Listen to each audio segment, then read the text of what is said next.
Hello friends, ఈరోజు మరొక అద్భుతమైన ఎక్స్ప్లోరింగ్ వీడియో మీకోసం.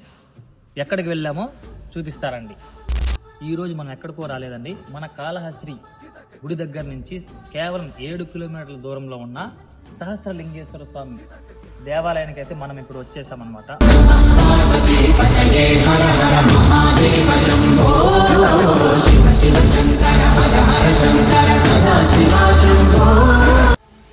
ఈ గుడి చాలా పురాతనమైనది.